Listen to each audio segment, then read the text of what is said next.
Oi, amores! Tá todo mundo descansado dos conteúdos de História, Geografia e Ciências, né? Mas hoje nós estamos de volta e com força total. A nossa aula hoje será duas em uma só. É isso mesmo. Vamos concluir os conteúdos, né, do capítulo e depois vamos para as atividades de conclusão do módulo. Muita coisa. Então, não vamos perder mais tempo. Partiu!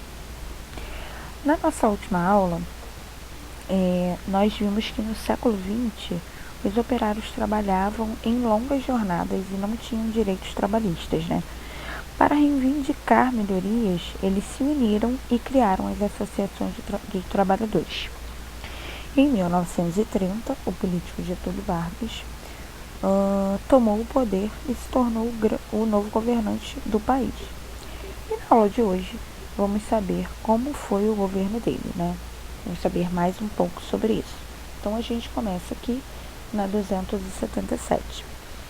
Nas últimas aulas, nós falamos que Getúlio Vargas assumiu o governo porque deu um golpe de Estado, ou seja, as eleições que eram para acontecer em 1968 não aconteceram, mas porque no decorrer de 1917 houve o então golpe de Estado que tornou Getúlio Vargas o novo presidente.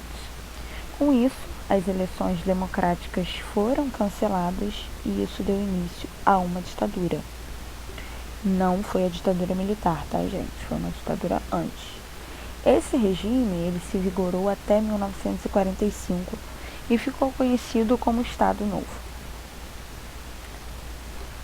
Vamos entender algumas coisas aqui. Democracia é um regime político onde a população tem participação direta nas escolhas de seus governantes e também tem a liberdade de se expressar.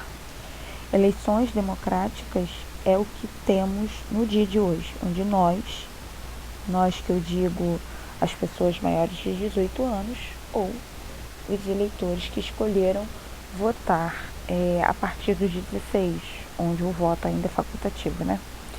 Então, nós escolhemos os nossos governantes. Ditadura é uma forma de governo mais autoritária, onde as pessoas só podem fazer o que os governantes determinam. Não há liberdade de expressão, né? Eles não têm o direito de se expressar livremente e os direitos dos cidadãos não eram respeitados. Então, vocês conseguem imaginar como foi o governo de Getúlio Vargas, né? A primeira medida de Getúlio Vargas foi anular a Constituição e após isso começou a tomar medidas em que ele era o beneficiado, como fechar o Congresso Nacional e acabou também com os partidos políticos. Nesse regime, Getúlio Vargas tomava a maioria das decisões e não consultava nenhum político, pois achava um insulto ele ter que fazer isso. E para seu deleite, ele instaurou a censura, que impedia que fizessem críticas ao governo. Essa forma de ditadura prejudicou a autonomia dos cidadãos e limitou também muitos de seus direitos e excluiu o povo das decisões, tanto de questões que eram de seus próprios interesses. Nessa imagem aqui, era Getúlio Vargas anunciando no rádio o início do novo Estado. Então agora a gente vai avançar um pouquinho. Ué, gente, o que houve que não avançou? Pronto, agora vai. Ao mesmo tempo que era autoritário, Getúlio Vargas queria o apoio da população, por isso virou um político populista. Mas afinal de contas, o que era isso? Os políticos populistas eram aqueles que aprovavam medidas para agradar o povo e assim ter o apoio dele, né? Do povo, no caso. Mas esse sistema era um tipo de uma mão lava a outra.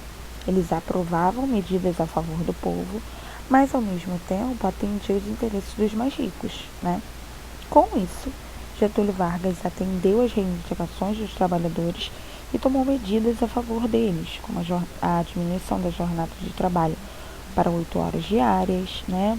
As tão sonhadas férias remuneradas e o salário mínimo. E esses direitos foram oficializados pela CLT, que é a Consolidação de Leis de Trabalho.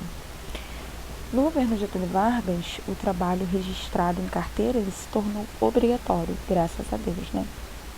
Mas assim,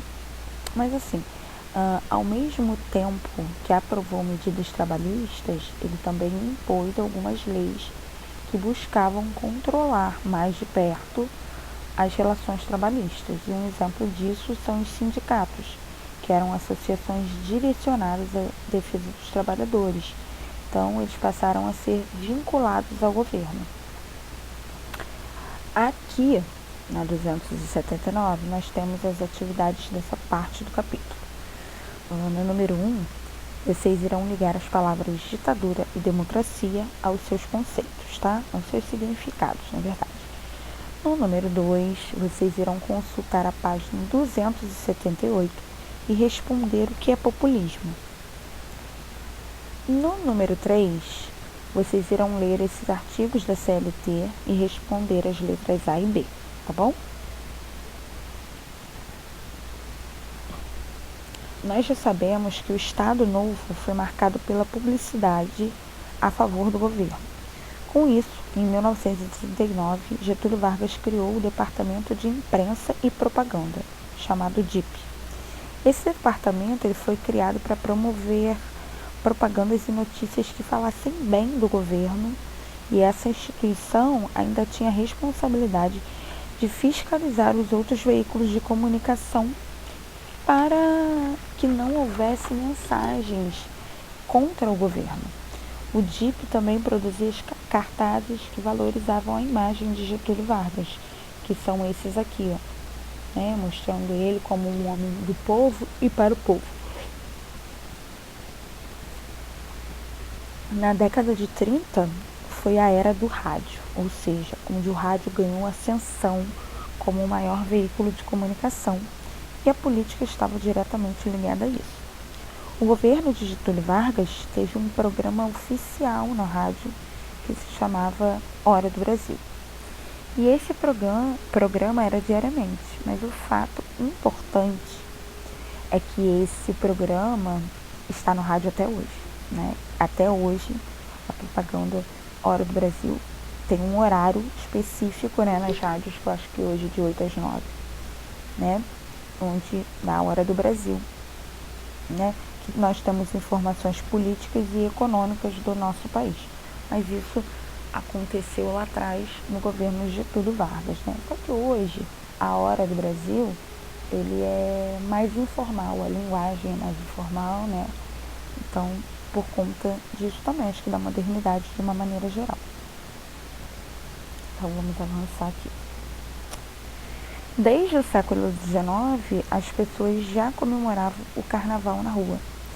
Mas foi na década de 30 que o governo Getúlio Vargas passou a assumir oficialmente a organização desse evento do povo e, com isso, exerceu também o controle sobre a cultura do país. E foi ganhando forma, pois, de fato, os desfiles ganharam conteúdos, né? Mesmo que naquela época os sambas enredos tivessem que exaltar a política brasileira. Mas eles foram ganhando forma de desfilar com carros, né? Foram ganhando organização também. A parte rica da população não apreciava o carnaval de rua, né? Então, eles costumavam festejar o carnaval em bailes de gala, em grandes clubes ou salões particulares, tá? Nas páginas 283 e 284, nós temos as últimas atividades desse capítulo, onde no número 1 vocês vão analisar a fotografia do desfile em comemoração ao Dia do Trabalho no Rio de Janeiro e vão responder as questões A, B e C. No número 2, vamos trocar a página aqui, né? Aqui.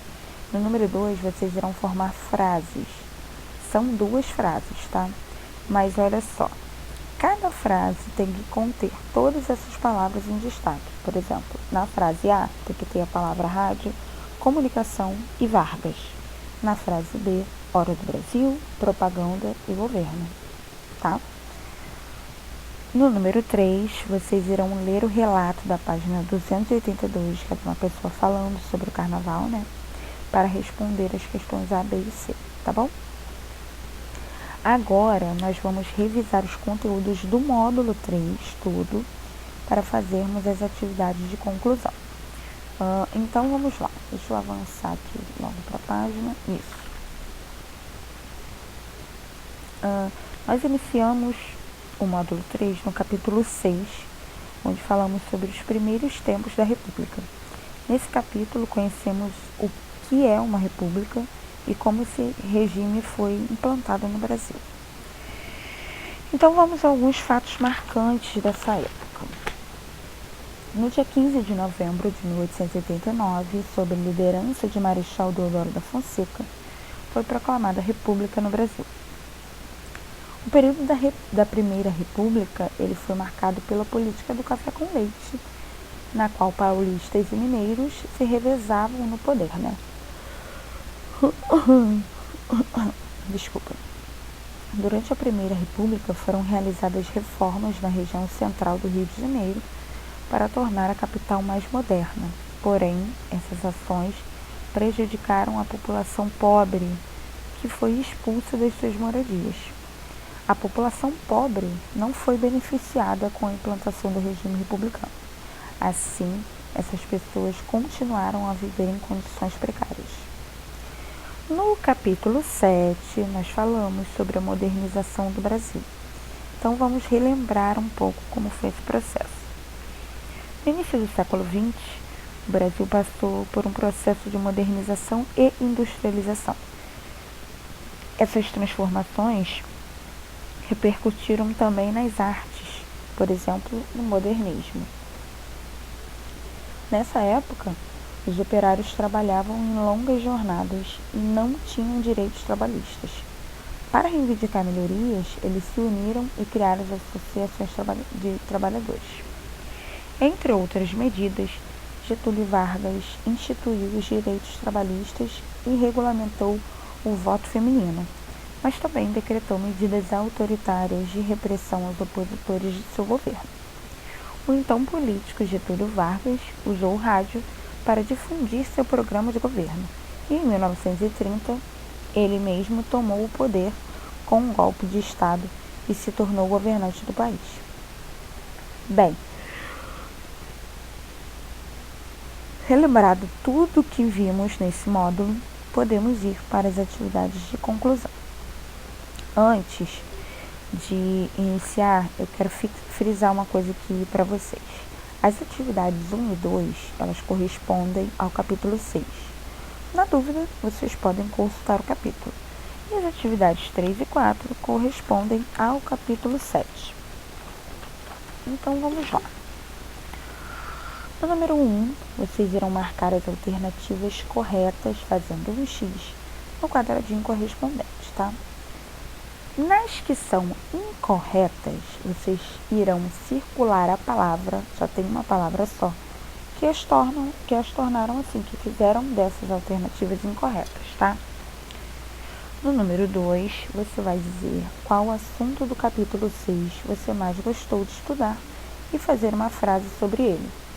Gente, não é copiar a frase do capítulo, tá? É criar uma frase sobre ele, tá bom?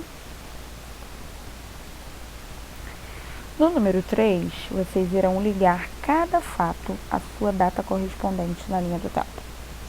E no número 4, você vai escolher um dos acontecimentos citados na atividade anterior e escrever uma frase sobre ele. A mesma coisa que eu vou dizer. Não é para copiar a frase, é para produzir uma frase nova, tá bom? Amores, ficamos por aqui. Espero vocês na sexta. Um beijão e até lá.